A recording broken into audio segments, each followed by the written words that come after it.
Check out Paddy's Rewards Club. Place 5 bets of £10 or more across any sport in a week and get a £10 free bet the next week. Paddy Power, you beauty! Max £10 bonus per person per week. Excludes shop bets. Selected odds. Conditions and exclusions apply. 18 plus. BeGambleAware.org. Hello there, welcome along to the Racing Post Muddy Postcast. I'm Bruce Millington and I'm pleased to be joined by Lee Mottershead and Nick Watts when we are going to look ahead to the first ever staging of the Dublin Racing Festival. It takes place at Leopardstown on Saturday and Sunday. Next weekend it's going to be absolutely fantastic. It's a great idea and hopefully it will produce some fantastic cards, some great racing, and with a bit of luck the boys have got some value bets as well. So hopefully they'll be sniffing out the early value. We'll look ahead to the best of the British action as well. We've got the Betfred Scilly Isles Chase at Sandown, always informative. Your chance to win a free £25 or €25 bet from Paddy Power, and then we will be reviewing a very, very fascinating weekend. The card at Cheltenham with some decent stuff up at Doncaster, and we'll be looking at what it all means for the festival and beyond. Okay, first of all, Lee Mottershead. How good an idea is this Dublin Racing Festival? It looks like it's a really, really decent innovation. It's given some focus to what can be a slightly kind of down time in the racing year. Yep. But, Lee, so we've got we want to enthuse about it, but 8 British entries at this stage, I mean, come on. That's disappointing. I mean, first of all, if we just tackling that side of it, it's disappointing, but it's not surprising. Certainly not surprising, but in a dismal way. But it's not surprising to one extent in that these races, they're all existing races that have basically been brought together into one package. They never really had much British representation when they existed on different days. They're not as if the Brits are suddenly not supporting new races. They haven't in the past, but also I think part of it is, there's 2 things. One is the power imbalance at the minute. Most of the good horses are trained in Ireland, and I think the Brits fear they're going to get whipped at Cheltenham. Why get whipped before? And also, against these sort of horses, I think that some trainers very much live by the fact that they want the Cheltenham dream to survive until Cheltenham, and they would rather keep that dream alive, even if it means missing out on a potential big payday in Ireland or even at home. So it is disappointing, but I think it's not surprising, but it's a great concept. Leopardstown have sacrificed a bit as well, because this was 3 days racing that's brought into 2 days, concentrates the excellence. When you see a Saturday card that opens with a trio of Grade 1, or with a Grade 1 race, followed by a Grade 2, another Grade 1, you know you're into good stuff when a card opens with a Grade 1. Fantastic racing. Leopardstown is a wonderful racecourse. I'm having a busman's. I can't wait for it. You're going, are you? Yeah, I'm going for a busman's holiday. I think it's great racing. And, I'm an old-fashioned racing watcher. I like to watch from the stands through bins, and Leopardstown is as good a racecourse as there is for that. It's all flat. Absolutely. Wonderful Fantastic to watch racing. Yeah, it's lovely. A bit like Sandown for the old viewing, isn't it? Very good. It should be great. And, let's not forget as well, there's plenty of extra prize money being pumped into. Yeah, there's loads of good money. Nick, you looking forward to it? Yeah, I can't wait. Yeah, I mean, I'd echo Lee's sentiments as to why more aren't going over there, and also the fact, I suppose, we had our own trials day at Cheltenham just last weekend, and big meetings at Newbury and Ascot coming up. So there's plenty of options for these horses now. We've still got Simply Ned going over there, good old Simply Ned. So he'll be flying the flag if no one else does. Okay, well, let's look at the races in isolation. Then we'll start with the race that Lee touched upon there. It's the 110. It's the first race. It kicks off, like I say, a bumper weekend. 110 at Leopardstown on Saturday, and then the Nathaniel Lacey and partner Solicitors Novice Hurdle. And at this stage, Paddy Power 1-2 Sam Crow, 11-2 Cracking Smart, 8 Next Destination, 9 Delta Work, and 10 Bar. For the purposes of this broadcast, I mean, obviously when we do the Friday postcast, we'll know a hell of a lot more because the decks will have been made. We're kind of guessing here, aren't we, Lee? But I think we'd be pretty hopeful Sam Crow's running here, wouldn't we? We'd be pretty hopeful, although he, in a sense, he is one of the great imponderables of this week, in that we don't know for sure what his Cheltenham target will be, and we don't know for sure what his target here will be, and one probably leads into the other. The complication here is that the second favourite for the race, Cracking Smart, is another Jigginstown horse. Now, of course, Jigginstown don't mind running their horses against each other.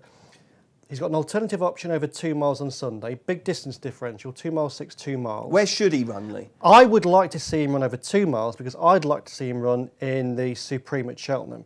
My opinion is that, ironically, the Ballymore Novice Hurdle at Cheltenham over 2.5 is often the better race for champion hurdle horses. Horses like Istabrack have done really well in it because it's often a slowly run race that turns into, Faheen, it's often a slow kick and sprint race. If you've got speed, it can actually be better exploited over the 2.5 race than the 2 mile race. Look at the good 3 mile chases like Best Mate and many others that have run in the Supreme. I'd like to see Sam Crow go 2 miles at Leopardstown Saturday, 2 miles at Cheltenham on first day of the festival. I suspect that won't happen. I suspect it won't as well. I suspect, my guess is he'll run over 2 miles at Leopardstown and then 2.5 at Cheltenham. But we're all guessing. We are indeed, Nick.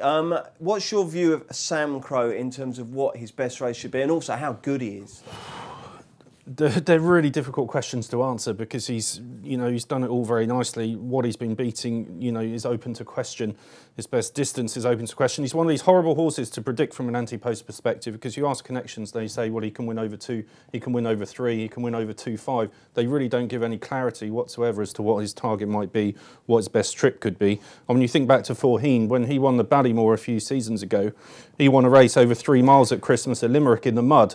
He brought back in trip and eventually won the champion hurdles. So he proved a point you can be good at 2 and 3. Doesn't that just show that we are far too sort of hung up on trips, really? So. I know I keep repeating myself, but Mo Farah wins the 5,000 and 10,000. Antarina wins the 400, the 800. I know they're horses versus humans, but I just think we're far too hard. And you're a big fan of Australian racing, exactly. And that's where the point gets proven. Exactly. We had Hartnell, 2 miler. In Australia, can win Group 2s over 7 furlongs, run big racing, Group 1s over a mile. A good horse is a good horse, and as you say, we pigeonhole them far too much. Totally. Let's look at the 145 at Leopardstown on Saturday. It's the Coral Dublin Chase, and as things stand, York Hill is 4-5 with Paddy Power. Obviously, other prices are available with other bookmakers, some of which will be bigger than the ones I'm reading out here. 5-2 Min, 6 Simply Ned, 8 Bull Dark, 10 Special Tiara, under so 12, which suggests he's not going to run. Nick, have you got any kind of clarity of thought on this one?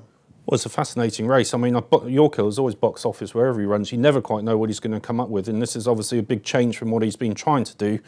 After running over 3 miles last time out, so it's a drop down to 2. I don't think that will faze him. The interesting horse for me in this one is Min. He was disappointing at Christmas. He was making very, very heavy weather of beating Simply Ned. He kind of beat him, but by default, and correctly got thrown out, so he lost the race. I cannot believe that is as good as Min is. A few Willies were a bit off colour at Christmas. They didn't all run brilliantly.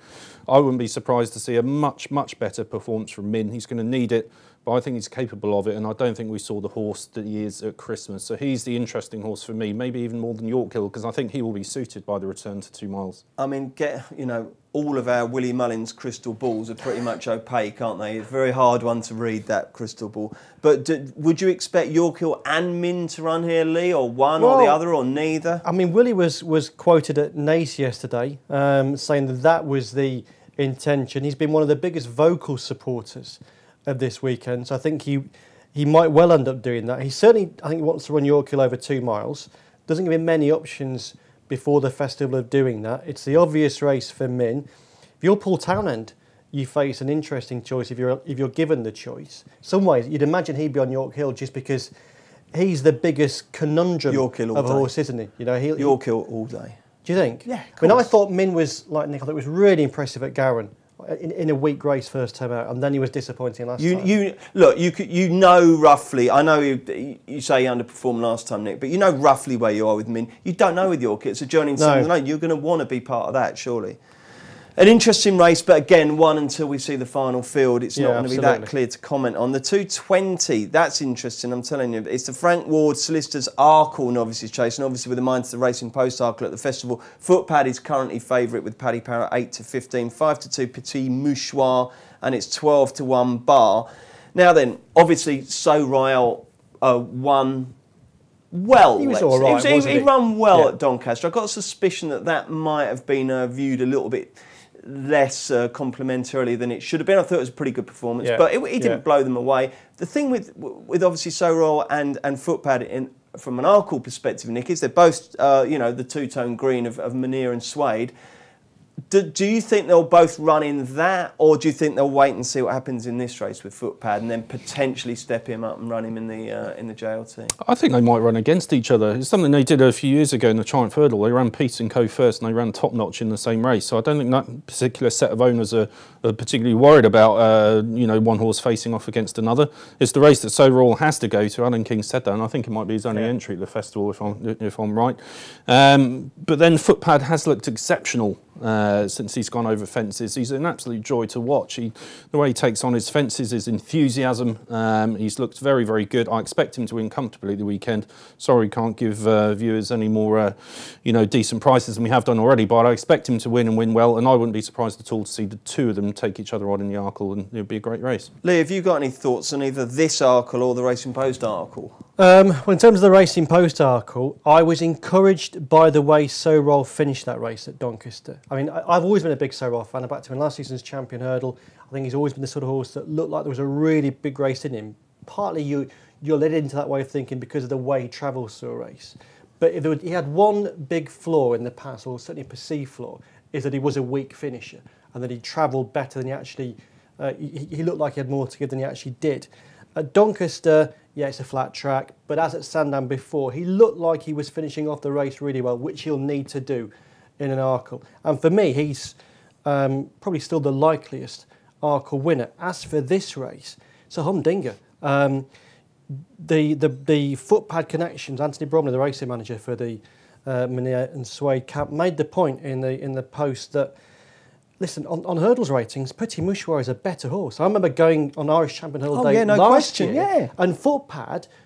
It's an afterthought in those sort of races, wasn't it? Well, yeah, and Footpad, he was almost ridden to finish second to Petit Mouchoir. So it was such that Petit Mouchoir was almost a foregone conclusion going into the race. And it's not as if Petit Mouchoir has done anything wrong yet over fences. One run, one very easy win at Punchestown, beating a horse that he's not Footpad's sexy, Lee, well. is he? That's the thing. But that could create him going off a bigger price than he should do. Yeah, listen, and it's not, you don't always have to be sexy. You know, I'm managing without being sexy. You know, you get by.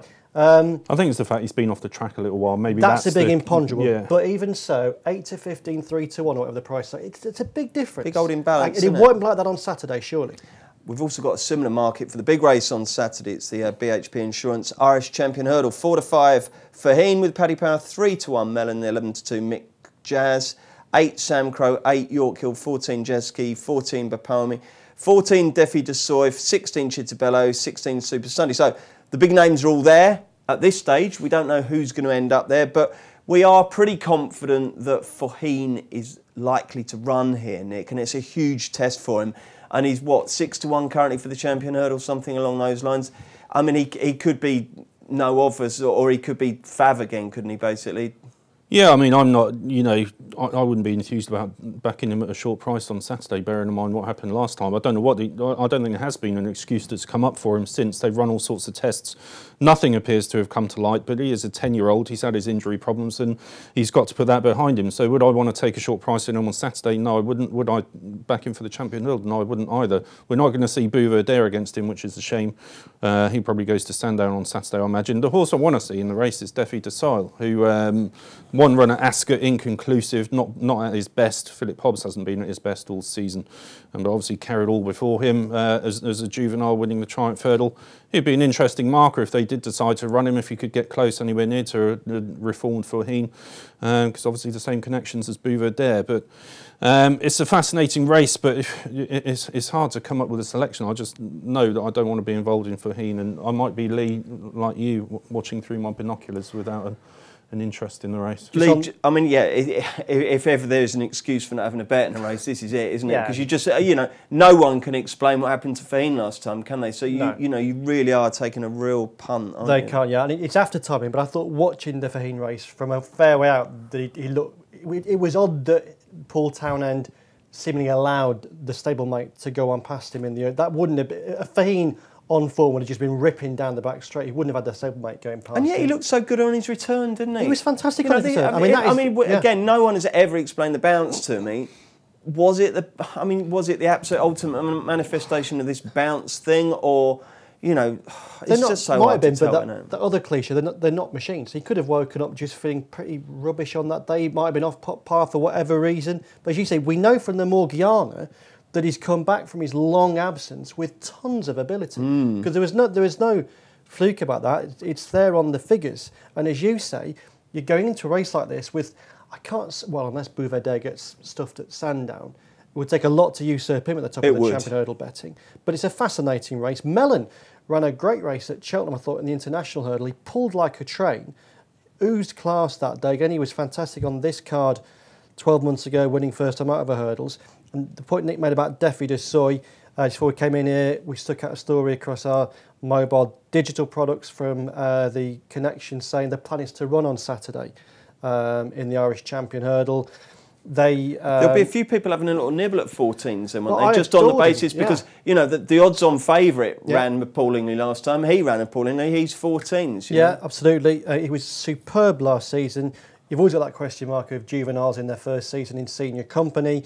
As a little newsline, Frank Berry, who's JP's racing manager, was saying that Barry Geraghty would stay at Sandown to ride Bouverdé. No jockey yet written in stone for Defi de Soy. Stable's not in great form. Philip Hobbs looked like he was coming back out of a bit of a dip, but the horses haven't been running great in the last fortnight. But yeah, he would add an extra dimension to a really interesting contest. OK, Nick, if you had a study up at the handicaps, we've got the 2 mile 1 furlong chase at 2.55, and then that brilliant card concludes at 4.05 with the 2 mile handicap hurdle. Now, they're wide open betting events. Have you sussed anything for us, Nick? Yeah, I did have a little look at one called Tycoon Prince. Gordon Elliott trains him, really, really good bumper horse a couple of seasons ago and then lost his way. But he looks to have found it again. Won last time out at Leopardstown at their Christmas meeting, I think. Beat Bunk off early quite nicely. I think he's off a handicap marker 1.43.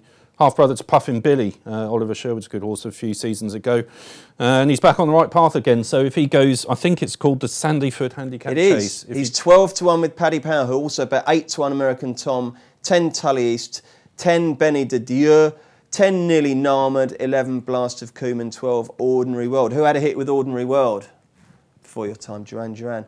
OK, so you like Tycoon Prince, do you, Nick, in the 2.55? Yeah, 12-1's a bit better price, isn't it, than the ones we've been talking about so far. You're not going over, are you, Nick? I'm not. No, I'll be watching on telly. I'll be on the Six Nations this weekend, Bruce. I'm afraid. Oh, really? Yeah, I'll be watching the rugby. Yeah, we've got Six Nations Postcast, haven't we, Jack? Recording on Thursday. You're hosting it. I am. Oh my goodness. Yeah. Does this mean you're not in this one? I'm absolutely not on this one. No, we've also got an NFL one this week, which I am hosting, even though I know that it's Philadelphia versus New England, but not a lot else. But the lads were getting it. Just leave it to the experts. You'll be fine. Yeah, I bluff these, so I'm sure I can bluff that one. Lee, anything else for us Saturday? I'll just say that I keep thinking at some point Ivanovic Gorbatov will win a big handicap over hurdles. He's not dropping down the weights as fast as I think Connections probably would like to see him dropping down the weights. I think at some point he will win a good one. He's in the Coral Hurdle on Saturday. Not sure it'll be that one, but at some point I think he will. It's amazing to think he beat Apple's Jade in his Triumph Hurdle, isn't it? Yeah, what the two have gone on to do. It is. I was on him. Yeah. I backed him after Leopardstown, very early on. I think I backed him about November that year. Because didn't he go into the race off a defeat or something? He certainly did, he did, on very heavy ground. But they've certainly gone different ways, him and Apple's Jade, haven't they? Good memory. OK, chaps, if there's one thing you would like on Saturday night to have learnt about that card, what would it be? What as you're supping your pint of Guinness in Dublin city centre, Lee, what would you like to look back on and say that was amazing? Sam Crow. Sam Crow absolutely dotting up. Yeah, I mean, Gordon Elliott, again, he's a positive sort of guy compared to some trainers, but he has been so bullish about this horse that if he almost isn't the second coming, he's going to look a bit stupid. Well, this is the beauty, Lee, isn't it? This season we've had so many horses who've done a fantastic run. You think, this is a start, and then it hasn't really happened. But he's the one who could be an absolute superstar, isn't he? What about you, Nick? What do you hope happens? York Hill. York Hill, we get to find out what he really is. Is he a 2-miler? We'll know after Saturday. He's won at the festival over 2.5. He's tried 3, it hasn't worked, so he's coming back to 2. We should hopefully finally find out what the horse's future, where it lies. Might be a 2-mile hurdler. That's still an option, isn't it? It is. Let's look at Sunday next. Check out Paddy's Rewards Club. Place 5 bets of £10 or more across any sport in a week and get a £10 free bet the next week. Paddy Power, you beauty! Max £10 bonus per person per week. Excludes shop bets. Selected odds. Conditions and exclusions apply. 18 plus. BeGambleAware.org. OK, so the second leg of this fantastic new Dublin Racing Festival takes place at Leopardstown on Sunday. What's the weather forecast like, Lee? Have you had a look? I've not looked. You should do, mate, shouldn't you? Well, especially as I've not paid for a holdback. I've got to get it all in one bag on the old Ryanair flight. Oh, yeah. So I can't be taking two coats. No, absolutely. I need to make a decision. No. So Lee's going to be there, and I suppose, well, not I suppose at all, the big race there, the big race the whole weekend at 3:35 on Sunday is the Unibet Irish Gold Cup over 3 miles. This is going to be some race. As things stand, Paddy Power bet 3 Hour Duke, 3 Road to Respect, 7 Kilolta Vic, 8 Annabelle Fly, who is Tom Siegel's anti-post pick for the Cheltenham Gold Cup, 8 Outlander, 10 Balco de Flo, 10 Coney Island, 10 Minella Rocco, 12 Bacasson, 12 Jacadam, 12 Valsalido, 14 Bar. Some race, Nick. Yeah, it's amazing. Going through that list is quite interesting that Our Duke has been put in as favourite because of all the ones you mentioned. Most of the others, if not all of them, have got a solid recent run next to the name, whereas Our Duke is the one that hasn't because we haven't seen him since Down Royal, where for physical reasons I think he looked awful right from the start. He wasn't never travelling. He had a few problems with the old Union Jack, didn't he? Yeah, jumped really badly, and so obviously he's on a big retrieval mission. It's quite a race to make a comeback in against a horse like Road to Respect, for example, who won at Leopardstown Christmas meeting, won very nicely indeed, and beat Outlander and Balco de Flo, and who Paul Keeley very much fancies to win the Gold Cup, and you know he might not be far wrong. So I think Our Duke is probably the wrong favourite, the wrong price. I think we'll see a much better run from him, but I think he's asking a lot for him to win, and I think it's Road to Respect who should be the market leader and one that comes into the race with the most forceful claims. OK, so Nick fancies Road to Respect. Lee, who do you like at this stage? Yeah, I'd be inclined to agree with Nick. I mean, Our Duke looked so good in the Irish National last season, and as a novice to win the race like that was marvellous. But I'd see him more. I think he'd be more suited by the demands of a Cheltenham Gold Cup than this race, maybe even a national, than this race. And Road to Respect, who's actually a year younger, but in some ways constantly seems to go under the radar. He's not a horse that really has grabbed people's attention yet. But this is another obvious chance for him to pick up a really big prize before he goes on to Cheltenham. OK. We've got the old Juvenile, haven't we? Espoir d'Allen at 5-4. Stormy Island is 7-4 and Far Class 9-2. They dominate the market. It's the Tattersall's Island Spring Juvenile. Takes place at 1:15. Lee, at this stage, is Espoir d'Allen your #1 choice for this and indeed maybe the Triumph? No, I'd be keener on Stormy Island. I think Espoir d'Allen has set a good standard so far, but I don't think it's by any means an insurmountable standard.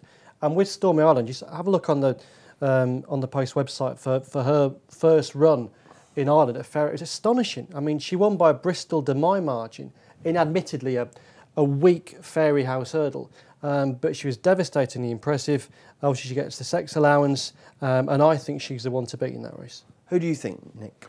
I would go along with what Lee said. I think Espoir d'Allen, you look at the form figures and he's racked up a nice sequence there. But do you sense that as we get towards spring, sometimes those sequences, they just, they lose their impact a bit and their relevance, and they just get overtaken by the more progressive types? Yeah, possibly. In Stormy Island, like you said, if you haven't watched it yet, get on the Racing Race replays and give it a good look, because it was an amazing performance. OK, so the lads both think Stormy Island will win that. And then we've got the Deloitte as well, haven't we? Blimey, this is some card, this, isn't it? Absolutely superb. So 6-4 Sharjah, who a lot of people fancy for the Supreme. 9-4 Sam Crow, 4 Mengley Khan, 7 Paloma Blue, 8 Get a Bird, 8 Debouché, 8 Real Still. They won't all run. If they did, it would be better than the Supreme, quite possibly. At this stage, Lee, if you were given a free tenner, who would you be backing? Well, I'd be backing Sam Crow if I knew he was going to run in the race. I still think he might do. If not, Sharjah was travelling like a really good horse when he came down in that. It's a knockout-style contest at Leopardstown last time. He looked talented. Nick, rather, any thoughts there? No, again, I'd echo what Lee said. I think it's an interesting race. Sharjah and Get a Bird, how they're going to be campaigned at Cheltenham. Tom Seagal, reading him in the Weekender lately, thinks Get a Bird is going to go for the Ballymore. So he's going against the grain on that one, but there might be good reasons for him to think that, and they might go a different way. But Sharjah, yeah, on the last time out run, when he looked as though he was running all over them, I think, when he fell. Let's hope again with that Leopardstown meeting. I hope they're not affected by the sun and the shadows and that kind of stuff at the last. Yeah, Good point. Good point. The other Grade 1, of course, is the Flogas. The 2 mile 5 Novice Chase, 2 Sutton Place, 3 Album Photo, 3 Monolith, 6 Invitation Only, 8 Rathvinden. Chaps, a very quick line on that race. Album Photo, I think. Okay, Nick even. Is Snow Falcon in that? Yes, 10 to 1 Snow Falcon. Yeah. Yeah? Interesting? Yeah, that'll do for me. Okay. He gave him a very positive bulletin in our stable tour in the weekender last week, Noel Mead. Okay. Sorry, you normally elaborate once you say a horse's name, Nick. You stopped a little short. Let's have a quick look at the Betfred TV Scilly Isles Novice Chase. Takes place at 2:25 at Sandown on Saturday. Once again, not absolutely certain who's going to run, are we, chaps? What's your thoughts on the race at this early juncture, Lee? It'd be fascinating if Fountains Windfall goes the race. I backed him for the RSA Chase. I think he's the most talented novice chaser to run so far this season. But he's also got the Reynoldstown as an option a couple of weeks later.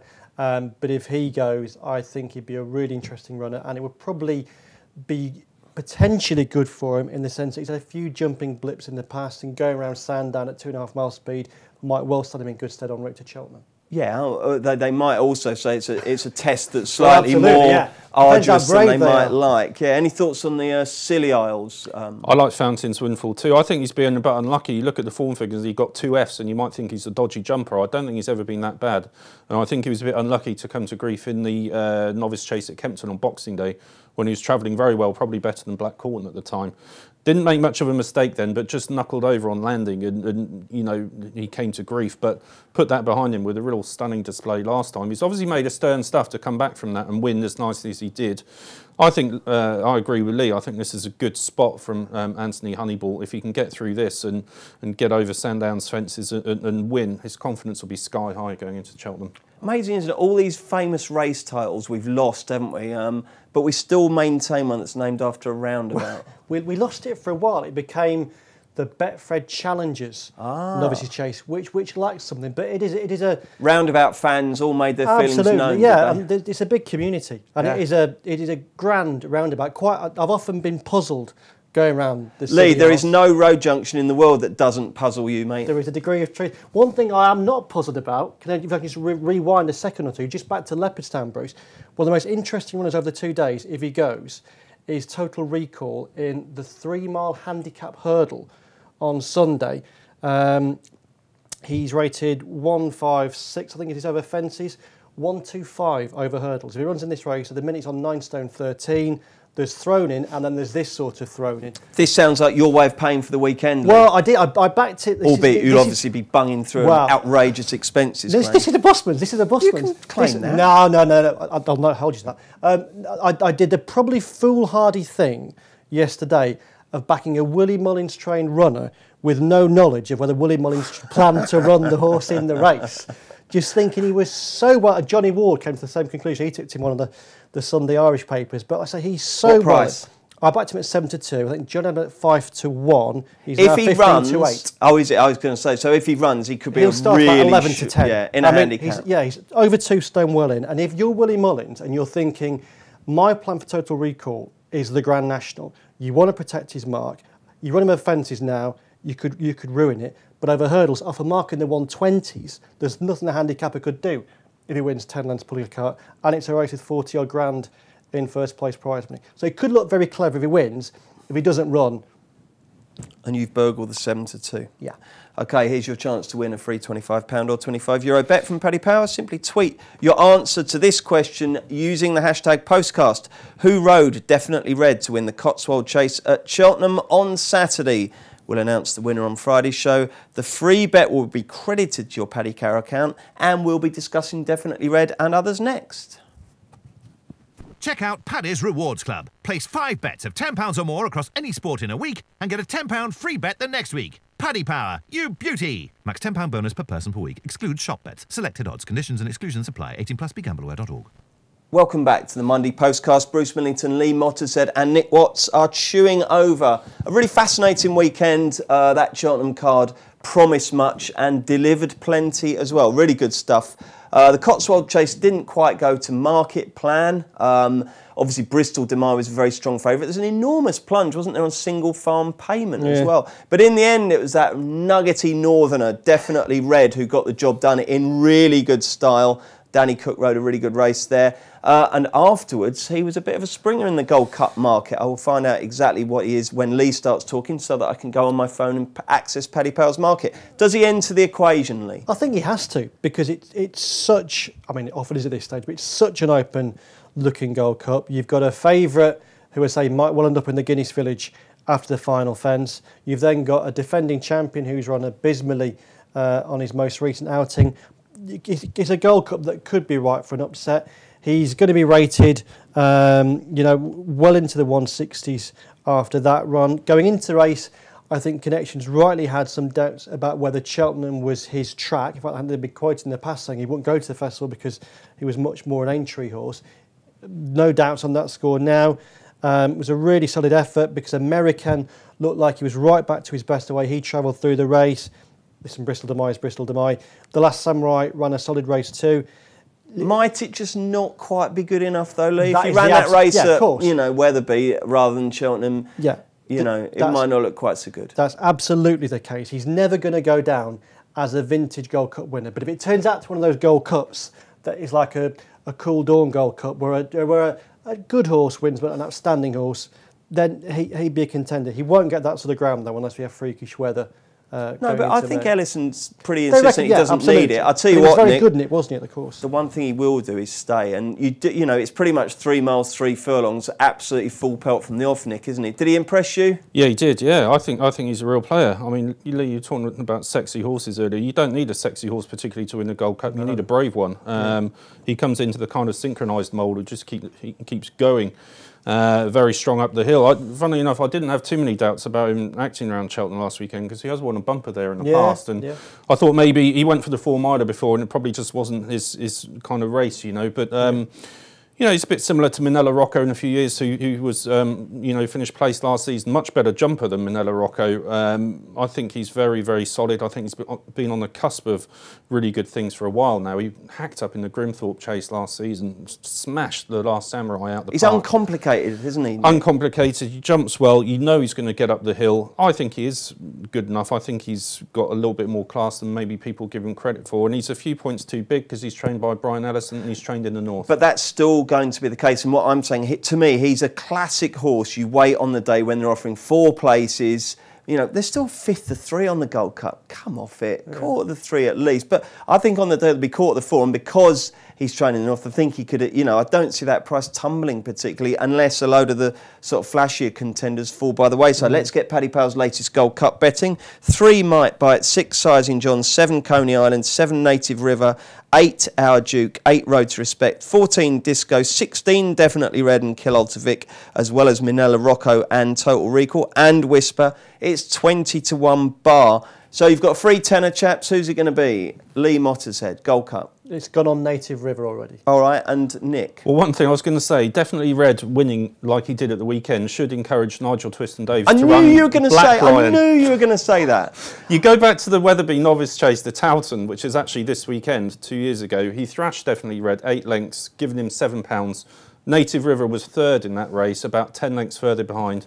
Blackline in the form of his life. There's a month between that race and the Grand National.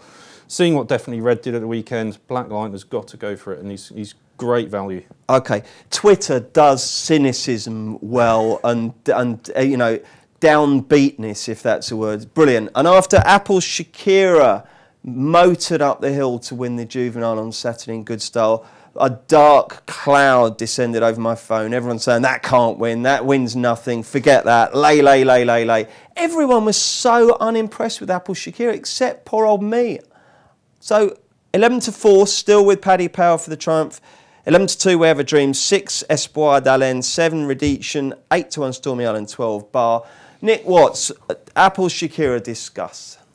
Yeah, I'd be inclined to be in your camp, to be honest. I remember Defi Desai in the run-up to last Triumph Hurdle, putting in a few, not below par performances, but he smashed a few hurdles out the ground, didn't look overly impressive. People were taking him on when he came to Cheltenham on better ground, and he just went and got the job done. Apple Shakira, she's got tremendous course experience, 3 from 3 there. And yeah, it might have taken her a little while to get on top. at the weekend, but by the line she was very much on top. Pretty sure they haven't repositioned the winning line by the final hurdle, which is I think what most people's criticism was. She was well clear at the line, wasn't she? Yeah, absolutely. And the course that the Triumph Hurdle is run on does require a bit more stamina than the course they run on over the first few days. So I think that suits her very much indeed. She'll end up staying further. I mean, she's related to Apple's Jade, so she will. But that's no bad thing at Cheltenham.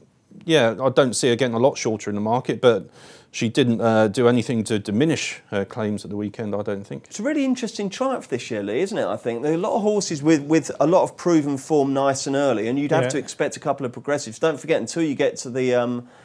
What's the Kempton race? The Adonis. Then you can't say you know them all, really, can you? No, you can't. I mean, I thought Redition has looked really good for Alan King. One that will be interesting with Apple Shakira, and I'd be like you, I think I'd be much more positive than people were on Saturday, partly because I think she'd be better in a bigger field, in an end-to-end gallop. And even Barry was quite encouraged about, firmer ground. Yeah, well. Absolutely. I think that sort of race, those sort of conditions will be in her favour. The one thing that would, if I fancied her and wanted to bet now, would stop me doing that, is that you just can't be sure. They've got Espoir de Laine, JP, for the Triumph. She could go, in theory, to the Mare's Novice Hurdle if they wanted to. Now, it depends if they take the view that a Cheltenham Festival winner is a Cheltenham Festival winner, or do they want to win the Grade 1 Triumph? And normally, grading doesn't make much difference to jumpers, but because she's a filly, they'd want to get, you'd imagine, Grade 1 black type. But it's just something that I have in the back of my mind. Okay, fair enough. Well, there's, most firms are non-run, no bet now, aren't they? Anything else impress you on Saturday? Agripart toughed it out. Santini toughed it out very well, breaking my betting heart. I was all over Black Hot. Nick, anything from Saturday at Cheltenham that you like? We'll do Donny in a minute. There's one that was beaten in Santini's race called Slate House, trained by Colin Tizard. Poor old Colin's having a bit of a rough time of things. So as well as things went last season, they seem to be going as badly this season. But Slate House, I thought, showed much more than finishing position suggests, and he could be one to follow on better ground in the spring. Playle loves Slate House, doesn't she? She's a big fan, yeah. Poor old Finian's Oscar, I don't know what's happened to him. I don't know. I think temporarily he's a bit of a messed up horse at the moment. Right. Okay. Fair enough. So you'd take Slate House out of that Cheltenham card, would you? Yeah, I think on drier ground, possibly he could be one for Aintree. I think he's got a good race in him. Lee, any other performances that you thought should be spoken about, either human or equine? Because of course the girls were brilliant again. Yeah, Bryony Foss, fantastic. Lizzie Kelly, Lizzie and Bryony both great, and they both speak great as well. They're really good, aren't they? Yeah, they just. And if you look as well at Josephine Gordon on the flat, we're in. It's a really good time for racing, showing how it's not, a gender-dominated sport, and how women can come in and do fantastically well. And long may their lights shine. Absolutely, yeah. They're both really great for the sport. In terms of horses, just two I'd mention. One, another Tizard horse, Sizing Tennessee, ran well for a long way in the Novice handicap chase under a big weight. I think on better ground at the festival, he could still be interesting, maybe for the Ultimate, the 3-mile handicap chase, if they choose not to go down the RSA or National Hunt Chase route. And Frodon was exceptional. I mean, I can't recall seeing many horses go from the back of the final fence to the winning post on that sort of ground at the speed he did. It was like a horse finishing a July Cup off. He'll go up to the mid-160s. And like Bristol Demai, he's so much younger than you think he is, because he's been around for so long, isn't he? Absolutely, yeah. So he was really impressive, and I didn't see that coming at all. No, interesting. One little shout out I will make. The last race, Remiluk and Our Merlin were allowed to start about 10 lengths in front of the rest. They finished first and third. They've got to sort this out. It is just ridiculous. I remember Tony McCoy saying to me, even if I wanted to ride a horse out the back, I started every race as near to the front as I could. Yeah. And then if I thought I wanted to drop back, I'd take a pull once we jumped off. I didn't just give them 10 lengths that I've then got to make up. Yeah. It's obvious, isn't it, Retain control over the situation. So I don't know whether the starters need to sort themselves out or whether the jockeys need to sort themselves out, but the form book is getting distorted here because horses are just starting in completely higgledy-piggledy fashion. I mean, ultimately, although starters are really to have a pop at, it's got to be the jockey's responsibility to be in the right place at the right time. Well, it does, yeah. As my friend always says, when horses take too long to get down to the start, he says, look, we're running this race at 2:35. That's when the stalls are open. If you're in there, then good luck. If not, that's your problem. And, I can see a sense in that. Let's look at Doncaster. We've looked at So Royale already, haven't we?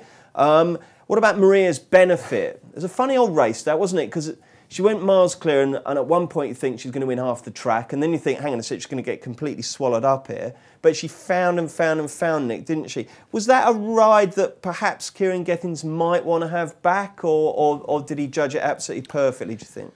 Because he won on her, then, you know, he's got away with it, and, you know, all is well. I thought he was quite aggressive on her, left her out in front for quite a long time, and I think when you go on that far out in the race, you've got to be certain you're going to get home. It's a similar ride to the one Adrian Heskin gave on Mulcahy's Hill in the Challow. He didn't quite make it home, and then you're thinking, well, if you just hold on to him for a bit longer, it's hard to judge. So difficult, isn't it? Because, you know, if you think you're on the best horse in the race, then you've got to make sure it's a true test, haven't you? Know? But great for Stuart Edmonds to have another fancy for Cheltenham. Of course, he won with Doomsday Book at a huge price last season, and he's got another good chance there this year, one for the smaller yards, which is great. Indeed. Anything else at Donny for you, Lee, worth talking about? What did you make of that race with... I mean, they all finished in a heat, didn't they? The Sky Bet, the Great Yorkshire that was. Yeah, it was incredible, wasn't it? And it's such an interesting race to watch. And, you know, however confusing you thought Lammy Surge was going into that race, he's even more confusing afterwards, because he normally travels like a dream, and he did for most of the way. You can see Davy Russell trying to cajole him into...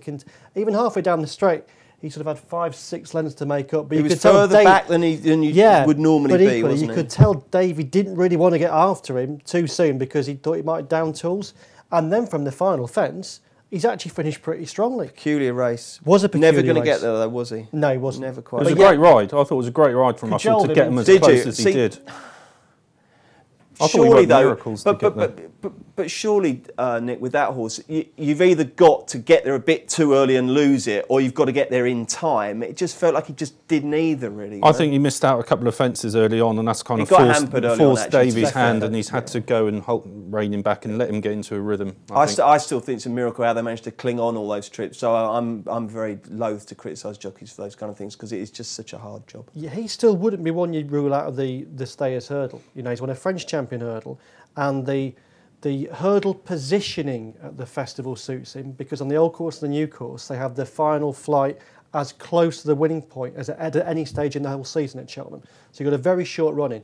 So if Darrell can time it right... Could kid him. Yeah, absolutely. Okay. He could still win that. Well, Tom's back tomorrow. We're looking at the Stayers Hurdle with Maddie as well. That's our postcast, so join us for that tomorrow. Before we go, chaps, anything for the tracker? Give us a weekend eye catch that we haven't touched upon. Nick Watts. Well, in that same race, Longhouse Hall, who's actually having his first run since July. I think he finished 4th for the Skelton, so I thought that was a hell of a run. Yep, OK. And Lee? American. I loved the way he travelled through that race. He ran a bitterly disappointing race in the Ladbrokes Trophy. Before that, he looked like a potential superstar on deep ground. Again, there's still a big race in American. Is there definitely? Because, I mean, I suppose... He's fragile, but he's good. He's talented. He's come back. Well, I mean, he looked like he was going to go out like a light, to be fair, didn't he? Yeah. He looked, you know, from absolutely cruising, turning in, you think, well, this horse is beat. He's got beat 8 lengths by Definitely Red. So I suppose, in a sense, that's a source of encouragement, isn't it? Yeah, I think so, yeah. OK, well done, chaps. Thank you very much indeed. Don't forget, tomorrow we've got the Stayers Hurdle anti-post postcast. We've also got the Super Bowl on. When are you doing your Six Nations, Nick? Wednesday, I think. Wednesday, Six Nations. Thursday, football. Friday, we're back with the weekend. Join us for all those. If you enjoy listening to the postcast, please do rate, review and subscribe on iTunes. Check out Paddy's Rewards Club. Place 5 bets of £10 or more across any sport in a week and get a £10 free bet the next week. Paddy Power, you beauty! Max £10 bonus per person per week. Excludes shop bets. Selected odds. Conditions and exclusions apply. 18+. BeGambleAware.org.